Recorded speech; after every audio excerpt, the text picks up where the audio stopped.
hindi lahat ng church sa Bible, okay, ay nauukol para po sa atin ngayon, which is the New Testament. Nakita niyo po itong cross saka yung rapture. Okay? Nandito po tayo sa panahong ito. Okay? Wala tayo sa panahong ito, wala tayo sa panahon na ito, wala tayo sa panahon na ito, at wala tayo sa panahon na ito. Narito po tayo, mga kapatid. Ngayon, ganito, ang purpose po kung bakit ko itinuturo ito, mga minamahal, ay upang hindi natin mapag-mix yung mga katuruan, mga doktrina na nauukol sa ibang panahon at isasama natin po dito sapagkat may iba't iba pong dispensasyon ang Diyos at hindi po lahat ay nauukol sa atin. Okay? Kaya nga po, mga kapatid, napakadami pong denominasyon ngayon, napakadami pong relihiyon sapagkat sinisikap nilang ang Biblia ay pagsama-samahin, kanya-kanyang interpretasyon, kanya-kanya pong sa pantaha. Pero ang Biblia naman po ay nagbigay sa atin ng right division. Nag-utos ang Panginoon na we have to rightly divide the word of truth.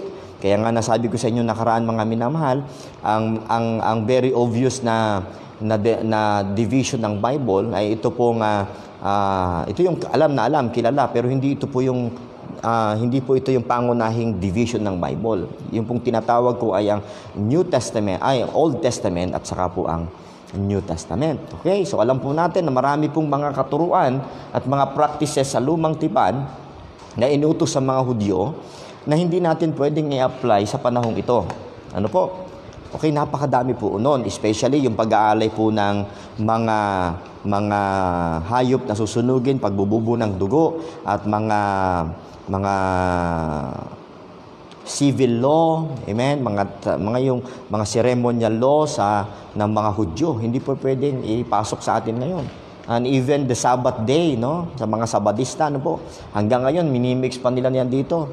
Kaya pagdating po nila sa pagbasa ng aklat ng Romans at saka aklat ng Galatians, ang aklat ng Colossians, nakikita po natin doon na we are not under the law. Malinaw po na sinabi ng ating Apostle Paul na we are in the dispensation of grace at meron pong specificong katuruan na nauukol po sa atin, pero hindi po natin winawalang kabuluhan ang sinasabi po sa ibang kasulatan sapagkat ang sabi po ng Biblia ay may pakinabang po ang mga nakasulat sa ibang scripture, sa ibang panahon. Ganito po ang sinasabi, mga kapatid, sa Romans chapter 15, verse 4. Ito po ang sabi ng Bible tungkol po sa mga naisulat dito at saka yung mga naisulat dito, mga kapatid, sa past and saka sa future. We are in the present time. Sabi ng Bible, Romans 15, verse 4, for whatsoever things were written aforetime were written for our learning. Amen?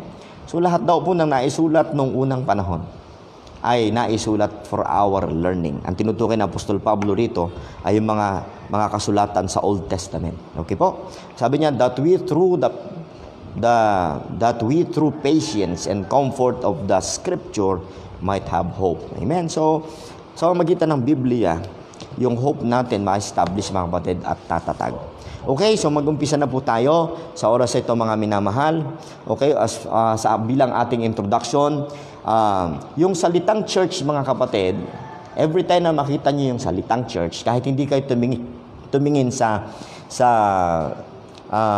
Strong Concordance or sa Vine's expository, at hindi nyo tignan ang meaning ng word na church, mayroon pong sariling definition, mayroon tatawag na built-in dictionary ang ating King James Bible by just comparing the verses to another verses. Okay? So, dapat lang medyo masipag tayo, mga kapatid, sapagkat hindi po final authority ang Strong Concordance o dictionary, Greek and Hebrew dictionary, sapagkat may nakita po kami ng mga sablay doon na hindi po nararapat na pagtiwalaan talaga, na kagaya ng Biblia na talagang pure, inspired Word of God. Ang King James Bible or ang Bible lamang po ang inspired na tinutukoy ng Bible. All Scripture is given by inspiration of God at hindi po kasama doon yung mga Greek and Hebrew dictionary. Okay? So, The word church refers to people who are called out on some definite principles and come together for some definite purposes. Yan po ang ibig sabihin ng church sa Bible. Called out assembly. Very simple. Tinawag, called out assembly. Tinawag sa isang purpose. Tinawag sa isang layunin, mga minamahal. A common mistake made by many religion and denomination in our day is that of applying the same grand usage of the word, yes, the word church, to every context where the word church is found. Akala ng isa kapag nakita niyo salitang church, ay tumutukoy agad yun sa New Testament church. Mali po yun. Sapagkat may makikita tayong mga verses sa Bible mamaya, babasahin ko po sa inyo, isulat niyo po at mapatutunayan po ninyo na hindi lahat ng salitang church ay tumutukoy po sa church na kung saan tayo po ay nabibilang. Okay? So may kanya-kanya pong purposes sila, may kanya-kanyang paraan paano maging member, may kanya-kanyang paraan kung ang destination nila, may kanya-kanya pong purposes, may iba't ibang leader at meron pong iba't ibang kaparaanan kung paano mahihinto ang pagiging members doon sa nauukol na church na yon. So, yun po ang aking tinutukoy, mga minamahal. Now, tignan po ninyo sa yung atin pong pangatlong part ng introduction natin. Sa Bible po ay merong tinatawag na temples or synagogues of Satan na kung saan ay tumutukoy po sa mga simbahan o sa churches ng mga pagan. Okay? Temples or gathering of pagan worship are called churches. Yes. Saan po natin makikita yon? Sa Acts chapter 19 verse 37. Acts 19:37. Mamaya ko po babasahin. Because they housed or included people called out and assembled, and that to worship a falsely deity. Okay? So, hindi po pala ibig sabihin ng salitang church ay tumutukoy sa church na kung saan sa Diyos. Sa Bible, pag nabasa niyo ang salitang church, minsan tumutukoy yan doon sa church na sa diablo namang simbahan. Okay, mga kapatid? So ano po ang sabi sa Acts 19:37? Listen to this. Kung may Bible po kayo, pwede niyong buklatin na mabilis kasama ko po. Acts 19:37, sabi ng Bible, "For ye have brought hither these men," ang tinutukoy sila Paul, "which are neither robbers of churches." Hindi daw po magnanakaw ng mga simbahan ng pagano. Okay? Ang sila Pablo, sabi, "nor yet blasphemers of your goddesses." So, okay? So, ang context nito ay pagan churches. At yung churches na tinutukoy dito ay hindi building, kundi assembly. Assembly of certain people for a specific purpose and definite principles they called. Okay? Now, the word church is never applied to a building or edifice. But always to people, yes, never to the place of assembly, but to those who assembled.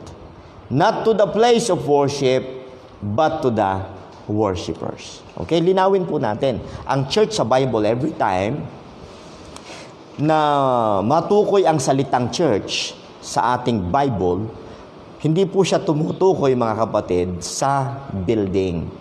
Hindi dun sa place of worship, kundi sa mga worshipers. Pag tinignan niyo po sa Webster Dictionary, ang salitang church ngayon, ay marami na ho ang definition. At ang definition po niya, kabilang isa sa definition ng church ngayon sa Webster Dictionary, ay ang building.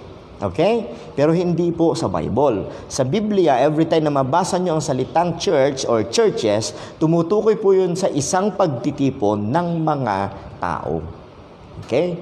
So, ngayon mga minamahal, ito yung 7 questions na dapat po nating itanong sa mga churches na ito na atin pong mababanggit. Okay? Number 1, who are its members? Who are its members? Number 2, how does one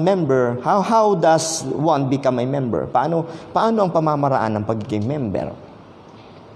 Okay? What is the church called out from? Saan sila galing? Saan sila tinawag? Okay? Mula saan sila tinawag. Number 4, what is the church destination? Ano ang patutunguhan? Ano po ang pupuntahan ng church na yon? Okay? Next, number 5, what are church purposes? Ano po ang layunin kung bakit nabuo yung church na yon? Number 6, who are church leaders? Who are the church leaders? Okay? And number 7, how does one cease to be a member? Siyempre, kung paano, may pamamaraan kung paano maging miyembro, may pamamaraan din kung paano matitiwalag bilang miyembro.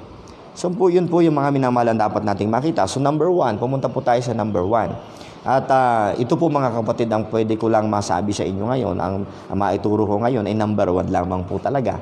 Okay? Sapagkat medyo mahaba po ito at akin pong hihimay-himayin, babasahin po ang mga verses upang maunawaan natin ang lubos. Hindi po tayo magmamadali, no? Bukas po ay ito. Okay, number 2. Sa susunod po ito, siguro this week matatapos po natin. Okay, sana po ay samahan niyo ako. So number 1. Number 1 po ay the church in the wilderness. Okay? The church in the wilderness. Saan po makikita ang verse niyan, mga kapatid? Saan makikita ang verse? Sana po nagsusulat kayo, ano? Kasi hindi lahat ng verse ay maisusulat ko sa Acts 7:38. Acts 7 verse 38. Yan. Kung saan lamang po nabanggit yung verse, siguro ibahin natin ang kulay para hindi siya nakakalito, ano? Okay? Mga kapatid, pasensya na kayo sa aking drawing, ano? Meron pong sumusubaybay sa atin at pinicturan niya yung kanyang drawing. Dinodrawing niya po yung akin pong tinuturo ay mas maganda pa ho yung kanyang drawing kaysa sa aking drawing. Amen. So, pasensya na po kayo. Hindi po ako masyadong magaling mag-drawing pero sana na maunawaan niyo po yung aking pinupunto. Ang sabi mga kapatid sa Acts 7:38. Sabi ng Bible sa Acts 7:38. This is He that was in the church in the wilderness. Ang context po nito ay ang kasaysayan ng Israel.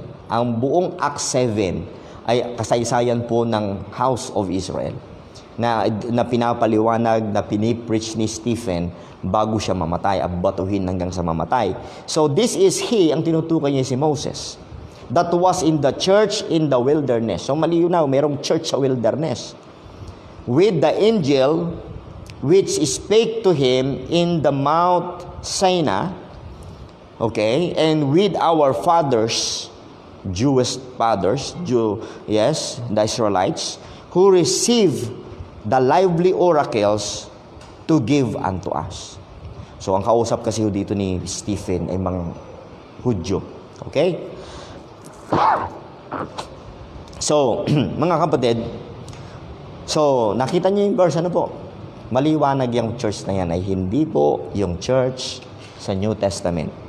Yung church na yan, mga kapatid, ang time period po niyan, saan po nabibilang yung church na yan? Yan po ay nabibilang sa Old Testament. Okay? Old Testament church po yan, mga kapatid. So, itong bahaging ito, makikita po ninyo, kasi sa cross lamang po natapos ang Old Testament. Okay? So, ito po ay Old Testament.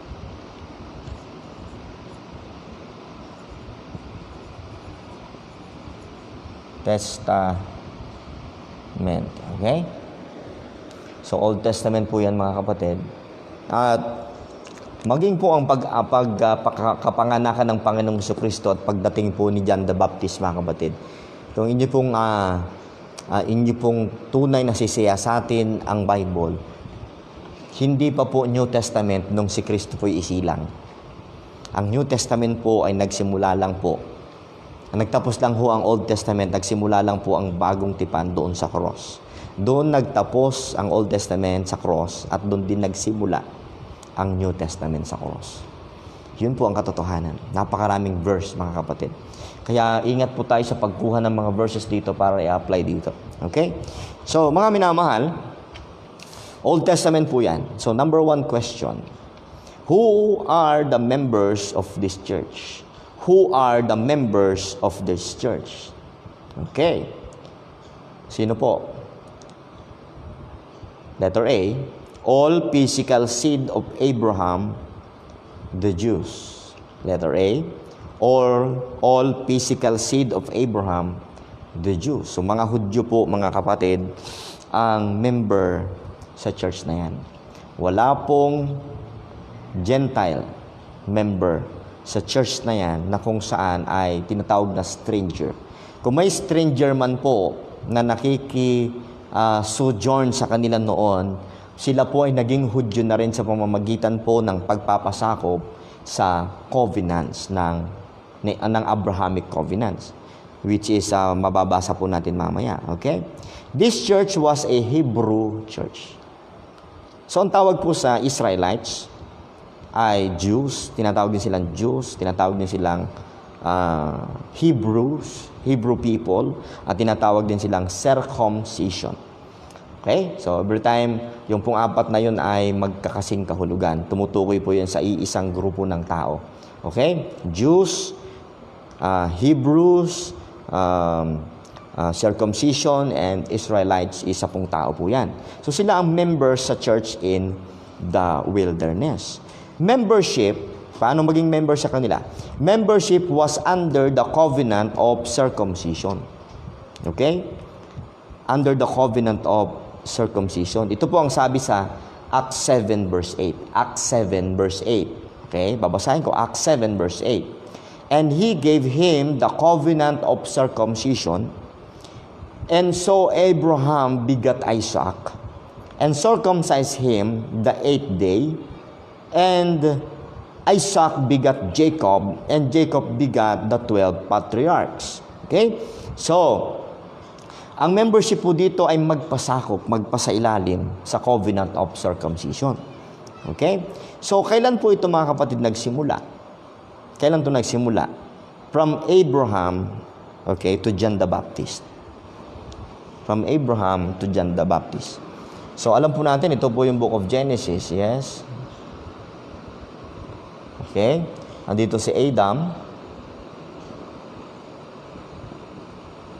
Pero sa Genesis chapter 11, dito pa lamang po nagsimula ang pagtawag, mga kapatid. Genesis chapter 12, doon pa lamang po nag-start ang pagtawag ng Diyos kay Abraham. At nagkaroon doon ng covenant ang Diyos, nagkaroon siya ng promise. At makikita po natin, mga kapatid, na dumami ng dumami ang lahi ni Jacob, at sila po yung naging Hudyo. Okay? Kaya nung sila po ay nanggaling, mga kapatid, sa Egypt, naalipin po sila sa Egypt, sila po ngayon ay nakatawid po sa Red Sea. Okay? At sila po ngayon ay nandoon sa wilderness, at tinawag ng Bible ang assembly na yon na church. Amen? Again, hindi lahat ng salitang church ay tumutukoy sa New Testament church. Mag-iingat po tayo. Okay? Okay, kailan po nag-umpisa yan? From Abraham hanggang kay John the Baptist. Hanggang kay John the Baptist. Okay. Ito po ang sabi, mga kapatid, sa Luke 16:16. The law and the prophets were until John. Since the time the kingdom of God is preached, and every man presseth into it. So yung kingdom of God po dito, ang tinutukoy po doon, yung pong pinipreach sila John the Baptist, yung kingdom at hand. Ito yung preaching ni John the Baptist na repent, for the kingdom of heaven is at hand. Yun yung kingdom of God na tinutukoy dito sa Luke 16 verse 16. Ang preaching ni Jesus Christ, ganun din. Okay, Matthew 4:17, sabi niya, repent, for the kingdom of heaven is at hand. Pag binasa niyo ang Matthew chapter 10, verses 5 and 6, ang preaching ng 12 disciples, ang preaching ng 70, repent, for the kingdom of heaven is at hand. Hindi po yun church. Amen? It's all about kingdom. That kingdom is the prophesied kingdom, which is the millennial kingdom, promised to the Jews, promised to the Israelites. Hindi po sa church. Well, so walang pinag-uusapang church dito, mga kapatid, which is the body of Christ or the New Testament church. Okay? So liwanagin po natin yan. Okay? So, mga minamahal, para malubos yung maunawa ng sinasabi ko tungkol dito sa church in the wilderness, Hindi nyo na po kailangan basahin ang buong Old Testament. Sapagkat isinamarize po ang Old Testament, mga kapatid, sa Acts chapter 7. Okay, Acts chapter 7, mababasa nyo po dyan ang buong buo ang summary ng Old Testament o yung history po ng mga Hudyo. Okay? So, number two question. How does one become a member? Paano po magiging member ang isa tao dito sa Church in the Wilderness? Of course, letter A, by physical birth under the Abrahamic Covenant. Okay? Pagpasok ka doon sa Abrahamic Covenant, sa lahi ni Abraham, ipinanganak ka, at nabilang sila doon sa 12 tribes of Israel, so automatically, sila yung member ng church na ito. Okay? Letter B, letter A ay by physical birth. Okay? Sa lahi po ng mga Hudyo, letter B. Kung stranger po naman, sojourn po sila, mga Gentiles at nakisama po sila sa mga Hudyo, mga stranger sila sa mga Jews, ay ang gagawin nila, willing submission to the terms of the Abrahamic Covenant. So, magsasubmit ngayon ang mga Gentile nung panahon na yon. Sa makatuwid, sila mapoproselyte na magiging Hudyo. Okay? So, dahil doon, mga minamahal, binibilang na rin po silang mga Hudyo. Ito pong sabi sa Exodus 12:47-49. Please listen. Exodus 12:47-49. Ito pong sabi ng Bible. All the congregation of Israel shall keep it. And when a stranger shall sojourn with thee, and will keep the Passover to the Lord, let all his males be circumcised. Ayun pala. Isi-circumcise po, mga kapatid, ang mga strangers, ang mga Gentiles, upang maging Hudyo rin, upang maging bahagi, ang maging member po ng Church in the Wilderness. And then let him come near and keep it, and he shall be as one that is born in the land. Okay, tuturing na po siya na Hudyo na rin. For no uncircumcised person shall eat thereof. Verse 49, one law shall be to him that is homeborn, and unto the stranger that sojourneth among you. So isang batas lang ang susundin po nila. Okay? Walang batas noon para sa mga strangers at walang batas na exclusive para po sa mga natural birth sa pamilya po ng mga Hudyo. Isang batas lang. Sa makatuwid, isa na lamang po ang Hudyo at Gentiles noong panahong ito pag sila po ay naging part ng Church in the Wilderness. Okay? So, kung mapapasin nyo mga kapatid, para ang mga Gentiles dito before, naka-erect pa din ang middle wall of partition upang maging member po ang isang Gentile dito sa Church in the Wilderness noon, kinakailangan niyang magpasakop, magpa-circumcise, at magpasakop kay Abraham o sa Abrahamic Covenant. Okay? Pero kung papansinin po ninyo mga kapatid, ang mga Gentiles naman, ang mga Gentiles at saka ang mga Hudyo, dito po sa tinatawag na church age mga kapatid, magpasakop yung Hudyo kay Kristo, magpasakop yun yung Gentile kay Kristo. Sila po'y magiging Church of God. So magkaiba po yan mga kapatid, magkaiba, malaking pagkakaiba. Okay, so letter C, paano po ang pagiging member doon? Israel was a church in the wilderness by the definition of the word church. Yes, amen. Na-meet po nila yung definition ng church. Ano again ang definition ng church? Refers to people who are called out on some definite principles and come together for some definite purposes. So yan po ang ibig sabihin ng church at na meet po mga kapatid ng mga Hudyo ang bagay pong iyon. So mga minamahal, punta po tayo mga kapatid sa question number 3. Question number 3. What was the church called out from? What was the church called out from? Saan po tinawag, saan galing, okay, ang church na ito sa Church in the Wilderness? So babasahin po natin sa Acts chapter 7 verse 36. Please, kung kayo po ay sumusunod sa akin at may Biblia po kayo, mas mainam po na inyo pong babasahin din. So according to Acts 7:36, they were brought out of Egypt. Yes, and the Egypt is the picture of the world. Amen. So galing po sila sa Egypt, mga kapatid. At sila po ay tinawag ng Panginoon, galing po sila sa Egypt, at tinawag sila ng Panginoon upang maging isang assembly at hindi maging bahagi ng mga Egyptians. Okay? Israel, corporate son. Ang Israel po ay tinatawag na corporate son of God. Okay? Israel, corporate son, was called out of Egypt. Okay, ito pong sabi, mga kapatid, sa Hosea chapter 11 verse 1. Hosea 11:1, when Israel was a child, then I loved him and called my son out of Egypt. Okay? So, ang tawag po, mga kapatid, ng Panginoon sa Israel ay son, called out from Egypt. Out of Egypt. At ito po rin ang sabi sa Acts 7:36. Acts 7:36.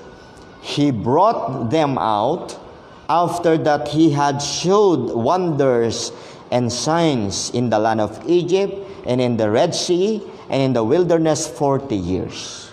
So makikita natin, mga minamahal, na ang tinawag po ang church, galing ang church in the wilderness doon sa Egypt. At ayan po naman ay familiar na sa atin, mga kapatid. Number 4 question. What was the destination of this church? What was the destination of this church? So, their destination was to possess the Gentiles. Okay. Their destination was the possession. Their destination was the possession of the Gentiles. Ito po ang sabi sa Acts chapter 7:45. Which also our fathers that came after brought in with Jesus. Si Joshua po ang tinutukoy doon. So, kasi yun po yung kasing kahulugan ng salita niya sa Hebrew at sa Greek, mga kapatid. Kaya ang translation po ay Jesus, pero ang tinutukoy po dyan ay si Joshua. Which also our fathers that came after brought in with Jesus, si Joshua po yon, into the possession of the Gentiles, whom God drave out before the face of our fathers unto the days of David. So alam naman po natin, mga minamahal, ang land of Canaan, flowing with milk and honey. Okay? Na kung saan wala pa hong masyadong tao noon, ay pinangako ng Diyos kay Abraham na ipopossess niya po yung Canaan. Yun po yung promised land. Okay? Pero makikita natin from galing sila doon sa Canaan, sila po ngayon ay napunta ng Egypt, at doon nagtagal po sila doon na mahigit 400 years, 430 years, na naging doon tumira ang mga Hudyo. So, at pagkatapos po noon ay inalipin po sila, inalila po sila, at pinahirapan sila hanggang sa tinawag ng Diyos si Moses, si Pastor Moses. Si Pastor Moses, mga kapatid, ang pastor sa church in the wilderness. Amen? So, yan po, mga kapatid. So, ano ang kanilang destination? Kasi nasa wilderness sila this time. Ang kanilang destination ay magpunta doon sa promised land. Sa promised land po ang kanilang destination. I hope na malinaw po sa inyo. Okay, kung may nakaligtaan po ako, pwede kayong magtanong, mga kapatid. Number 5 question. What are the purposes of this church in the wilderness? Ito, maganda, mga kapatid. Alam nyo, ang ganda po nito. Bakit? Kasi lahat ng tanong na yan, maitatanong sa mga church dito sa mga susunod. At dito natin makikita na hindi pare-pareho ang church na yan. Marami ho kasi ang nag-iisip at pinag-merge, pinag-iisa yung church built upon the rock sa church which is Christ's body. Hindi po. Okay? Pag tinanong nyo po yung mga tanong na yan, makikita nyo ang pagkakaiba nila. Napakalaki ho ng pagkakaiba. At dapat malaman natin, maituwid natin ang ating paniniwala tungkol sa issue na ito, sa bagay na ito, sapagkat kung hindi maitutuwid ang atin pong paniniwala sa bagay na ito, whether you like it or not, hindi nyo kayang sagutin ang mga charismatic, hindi nyo kayang sagutin ang mga Pentecostal sa kanilang mga doktrina. Nai-insist po nila yung tungkol doon sa Acts 2:38, yung mga salvation nila na, halo-halo mga kapatid. Kaya tinuruan tayo ng Diyos na mag-rightly divide the word of truth. Malaman natin kung ito ba para sa atin, kailan ba ito isinulat, tayo ba ang pinatutukuyan niyan? Tayo po yung mga Gentile by race. But ngayon, kung ligtas na tayo, part po tayo ng body of Christ. Hindi na tayo nakikilala ng Diyos ngayon bilang mga hintil. Okay? At marami hong pagkakaiba. Kaya huwag natin pagsama-samahin. Okay? Pag-pray natin sa Diyos, sapagkat, alam niyo, ang Biblia po ay napakalaki. Ang Biblia pong ito ay hindi ho Biblia ng anumang relihiyon, ng sino mang relihiyon. Hindi ito Biblia ng Katoliko. Hindi rin ito Biblia ng Baptist, hindi ho ito Biblia ng born again. Okay? Hindi ho Biblia ng Iglesia ni Cristo, at lalong hindi yan Biblia ni Eli Soriano, at lalong hindi ng Saksi ni Jehovah. Biblia ho ng Diyos yan. Okay? Kaya mga kapatid, ingatan natin. Humingi tayo sa Diyos ng karunungan kung paano i-interpret ang Bible, sapagkat ikapapahamak po yan natin at ng ating mga miyembro, lalo na kung kayo ay pastor, tayo ay mga pastor. Naku, mahirap na po yun mga kapatid. Okay, humahaba ako sa aking ad-lib. So, sorry po. Tuloy po tayo mga minamahal. So, ang destination nga po nila ay sa Canaan, sa Promised Land. So, dito po ay, what are the purposes of this church? Ano po ang layunin kung bakit sila tinawag ng Diyos? Letter A, to prosper into a kingdom. Okay? Nais ng Panginoon na sila maging isang kingdom. Sapagkat hindi naman sila kingdom before. Sila po ay isang bansa. Okay? Isang bansang Israel.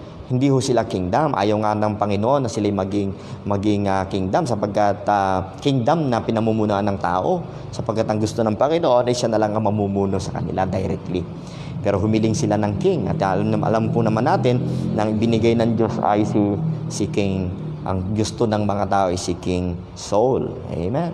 So yan po mga kapatid. Now, anong purpose? To prosper into a kingdom. Ang sabi po sa Ezekiel 16:13. Ito po sabi ng Bible, Ezekiel 16:13. Thus was thou decked with gold and silver, and thy raiment was of fine linen, and silk and broidered work. Thou didst eat fine flour and honey and oil, and thou wast exceeding beautiful. Ang tinutukoy po ay ang Israel. And thou didst prosper into a kingdom. So, pinapahayag din ng Panginoon dito kung paano pong naging kingdom ang bansang Israel. So, ang purpose po ng church na ito ay maging kingdom. Next, letter B. Ano pa ang purpose nito? To be the witness for Jehovah God among the nations.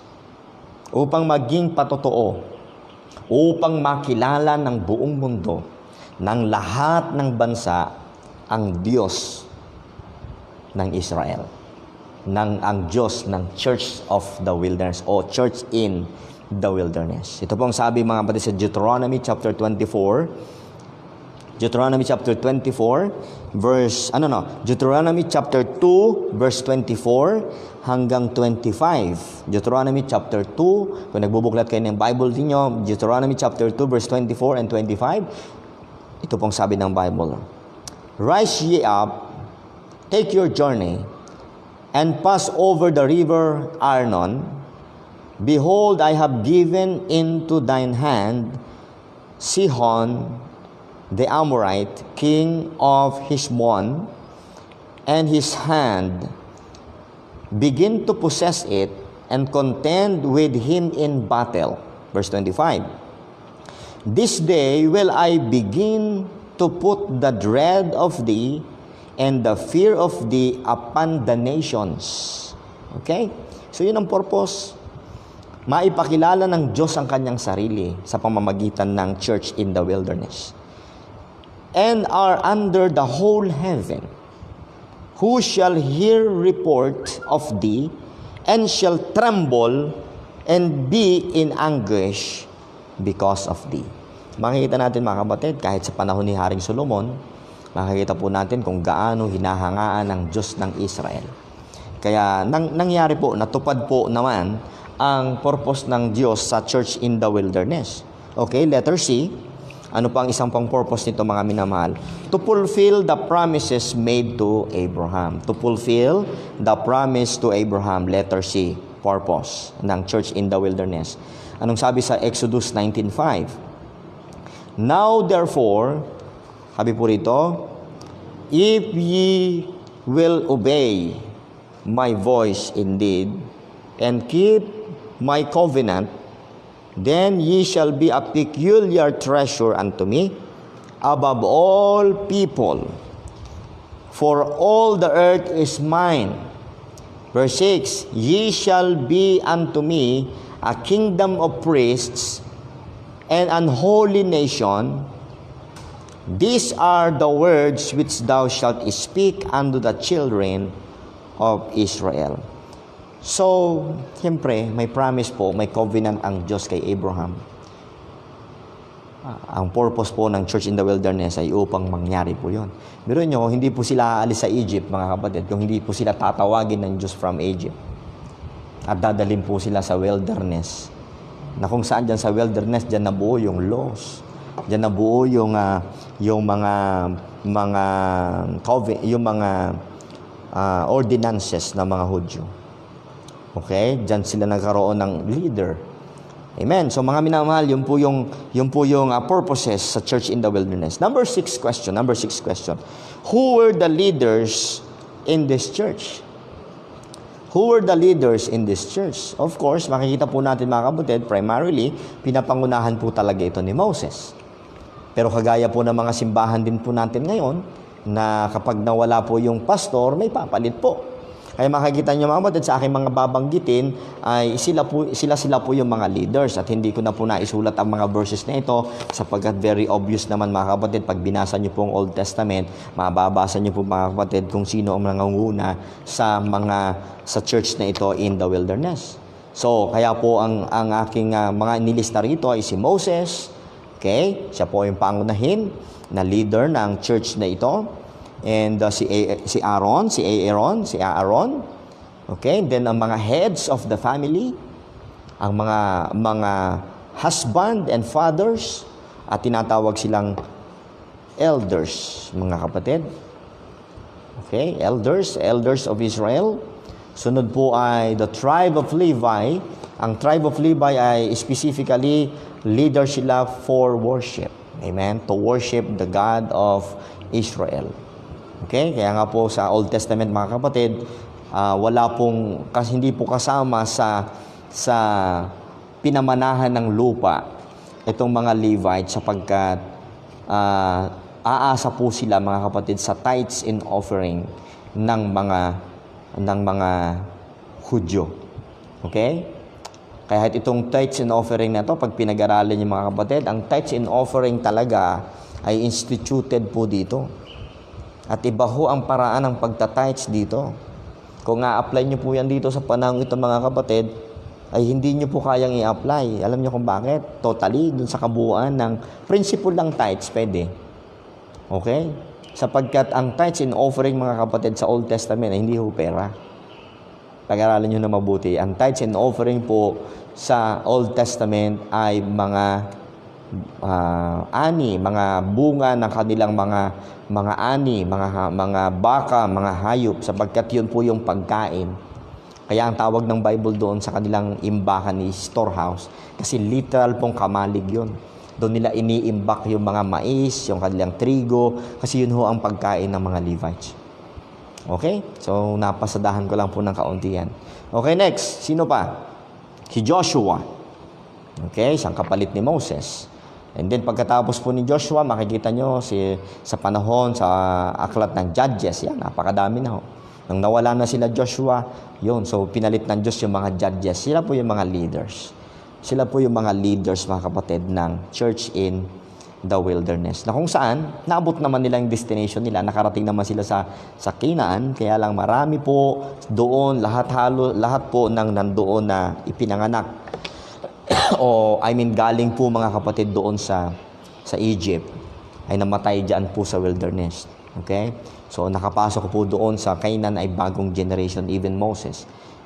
He was not able to enter in that promised land. Okay? So, mga minamahal. Number 7, last. Number 7, how did one cease to be a member in this church? Okay. Paano po matitigil o mahihinto ang pagiging member ng church dito? Okay, number 1, by cutting off by some transgression of known law. Napaka-stricto po mga kapatid sa panahong ito. Pag ikaw ay pinatay, binato ka hanggang sa mamatay, anumang uri ng kamatayan ang maibigay sa iyo, ang tawag ng Bible doon ay cut off, cutting off, pagtatanggal, okay? Pagdi-dismember ng church doon. Buti na lang mga kapatid, hindi tayo nakasama dito sa church in the wilderness, sapagkat pag nagkasala ka ho dito, talagang para mawala ka sa membership dyan, ipapatayin ka talaga. Okay? Ganyan po kahigpit dyan po sa church in the wilderness. And next, there was normally space given for repentance and restitution. Of course naman. Meron naman pong binibigay na pagkakataon sa kanila na mag-repent sila and restitution. Pero kagaya na po nangyari kay Achan, mga kapatid, sa halip na umamin, ay pinahirapan pa ang Diyos. Of course, hindi alam naman ng Diyos from the very beginning kung sino talaga yung nagnakaw. Pero ang leaders ng Israel ay talagang pinahirapan pa ni Achan hanggang sa nahuli po siya. And then binato siya. At hindi lang si Achan, buong pamilya po niya binato hanggang sa mamatay. Yan po mga kapatid ang dismembership. Yan po natitigil ang pagiging member ng church in the wilderness in the Old Testament. Okay? Next. There was no so-called eternal security for any members of this church. Okay? So, yung eternal security ay dito lang po yan. Okay? Wala pong teaching of eternal security sa mga churches dito. I tell you. Si Apostol Pablo po mga kapatid ang nagbigay sa atin ang katotohanan sa bagay na yan. At yun po ay nauukol sa body of Christ. Okay? Tingnan niyo po mga kapatid itong Ezekiel chapter 18 verse 20. Anong sabi dito ng Bible? Ezekiel 18:20 hanggang 24, 26. Yes, 24 lang. Ito ang sabi ng Bible, verse 20. The soul that sinneth, it shall die. So physically, pag ikaw daw ay nagkasala, ikaw ay mamamatay. Ikaw ay papatay. The son shall not bear the iniquity of the father, neither shall the father bear the iniquity of the son. The righteousness of the righteous shall be upon him, and the wickedness of the wicked shall be upon him. Dito po mga kapatid sa church in the wilderness, walang tinatawag na imputed righteousness dito or gift of righteousness kamukha dito sa New Testament. Okay? Kung ang gagawa ng righteousness mo ay ikaw, kung nabubuhay ka dyan. At ang gagawa po ng wickedness mo, siyempre ikaw din. At ang sabi ng Bible mga kapatid, pakinggan niyo mabuti. Kaya magkaiba po ito. Walang eternal security po dito sa Old Testament. Dito po sa church in the wilderness. Verse 22, sabi ng Bible. Verse 21, but if the wicked will turn from all his sins, wicked siya ha, pero tumalikod siya sa kanyang mga kasalanan that he hath committed, and keep all my statutes. Okay? Kanya daw pong tinupad. Umalis siya sa kanyang wickedness, ang sabi ng Bible, and keep all my statutes, and do that which is lawful and right. Law. By the law kasi dito law. Amen. He shall surely live. He shall not die. Hindi siya mamamatay, hindi siya madidismember. Verse 22, all his transgressions that he had committed, they shall not be mentioned. Okay, nasa na ako? Ulitin ko sa verse 21. But if the wicked will turn from all his sins, Yung wicked ay tumalikod sa kanyang mga kasalanan. Okay? And keep all my statutes and do all which is lawful and right, he shall surely live, he shall not die. Amen. So yun po yung wicked. Okay. All his transgressions that he hath committed, they shall not be mentioned unto him, and his righteousness that he hath done, he shall live. So nakadepende pala dito mga kapatid, kung ikaw ay mananatiling miyembro o hindi sa iyong righteousness o sa iyong wickedness. Okay? Verse 23. Have I any pleasure at all that the wicked should die? Sabi ng Panginoon, saith the Lord, and not that he should return from his ways and live. Verse 24. Ito yung kabaligtaran ng wicked kanina. Ito naman sabi ng isa, but when the righteous turneth away from his righteousness. Pag ikaw naman daw ay righteous at tumalikod ka, nag-backslide ka. Okay? When the righteous turneth away from his righteousness and committed iniquity and doeth according to all the abomination that our wicked man doeth, shall he live? Yan ang tanong ng Diyos. Ito, pakinggan niyo mabuti. All his righteousness that he hath done shall not be mentioned. Kahit na ikaw ay napakagaling, napakabait, napakamasunurin sa law. Pero pag tumalikad ka, nag-backslide ka sa panahong ito mga kapatid, sabi ng Bible, in his, sabi diyan, he hath done, all his righteousness that he hath done shall not be mentioned. And his trespass that he hath trespassed, and in his sin that he hath sinned, in them shall he die. Amen. So, yan po mga kapatid, ang katuruan po. So, walang eternal security dyan. Okay? Bagamat yan mga minamahal, bagamat yan po mga minamahal ay physical church in the wilderness. Pero, may makikita kayo mga verses sa Bible na connected na kapag ikaw ay namatay sa panahon na yan, na hindi ka righteous sa harap ng Diyos, ang iyong pagiging, yung kaligtasan mo sa kabilang buhay ay affected din. Bakit po? Kasi wala pa yung Panginoong Hesus dyan eh. Wala pa yung kamatayan ng Panginoong Hesus Kristo. Tignan niyo po yung sinabi ng ating Panginoon. Sa lumang tipan, ito po mga kapatid ang kalagayan. No sealing ministry of the Holy Spirit. Wala pa hong sealing of the Holy Spirit. Noon. Anong sabi ni David nung siya po'y nagkasala kay Bathsheba at saka kay Uriah? Okay, ng adultery at saka po ng murder. Okay, sabi po ni David, kinakanta natin ito. Okay? Cast me not away from thy presence and take not thy Holy Spirit from me. Okay? Yun ang hiling niya. Huwag mo kong itaboy, Panginoon, sa iyong harapan. And take not thy Holy Spirit from me. Huwag mong tanggalin ang banal na Espiritu sa akin. Sapagkat ang Holy Spirit noon, mga kapatid, wala pong indwelling, wala pong sealing of the Holy Spirit. Hindi kamukha ng meron tayo ngayon. Amen? Na nagigrieve ang Holy Spirit pag nagkakasala tayo. Pero ang mga tao po sa Old Testament, kapag nagkasala ka, tumalikod ka, umaalis ang Holy Spirit. And God will be the one to determine kung yung tao na ba yung yan ililigtas niya o hindi.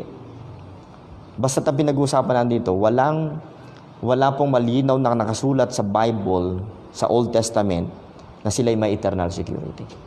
Of course, malinaw po mga kapatid sa Hebrews chapter 10 na hindi naman nakapag-aalis ng kasalanan yung mga pag-aalay na mga tupa, dugo ng tupa ng baka, hindi nakapag-alis ng kasalanan yon.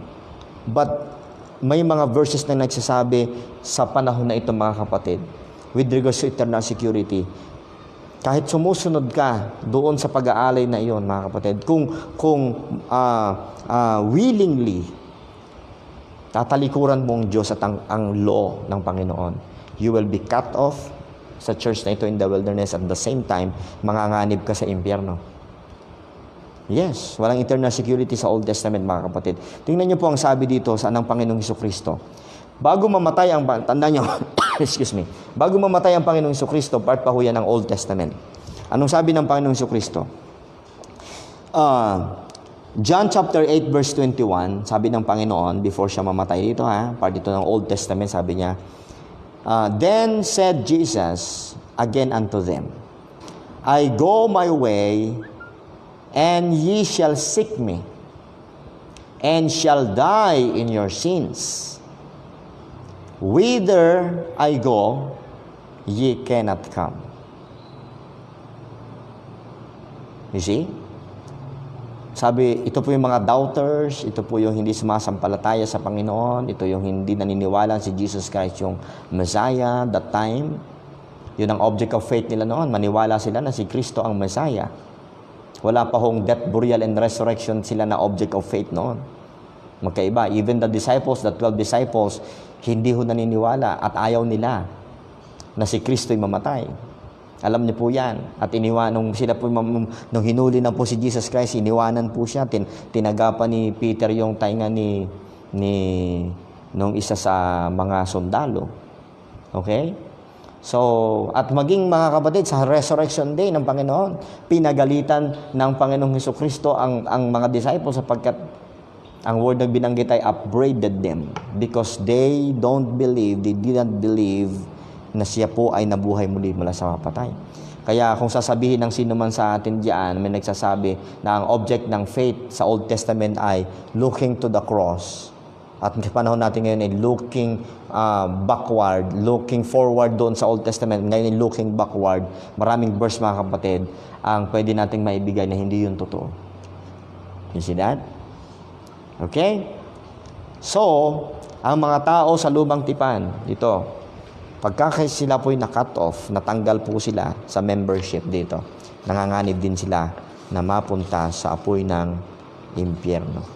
So mga minamahal, sa susunod po bukas ay pag-uusapan po natin yung tungkol po sa church built upon the rock, which is marami nag-aangkin sa Matthew chapter 16 verse 18, Upon this rock I will build my church, and the gates of hell shall not prevail against it. Ginagamit po yan ng iba't ibang relihiyon, ng Mormons, ng Catholic, ng Iglesia ni Cristo, and some Baptist, and some born again, you know. Okay? So, tingnan natin mga kapatid, yung church bang yan ay papasa dito sa mga tanong na ito, at ito bang church nito which built upon the rock ay siyang church sa panahon natin ngayon. And I hope mga kapatid ay samahan niyo po ako sa araling ito at tayo po ay maniwala sa Bible. Huwag kayong maniwala sa akin. Okay? Kung yung mga sinasabi ko nasa Bible at tama, by all means, tanggapin po ninyo. Amen? Pero, kung wala sa Bible yung sinasabi ko, by all means, reject it. Amen?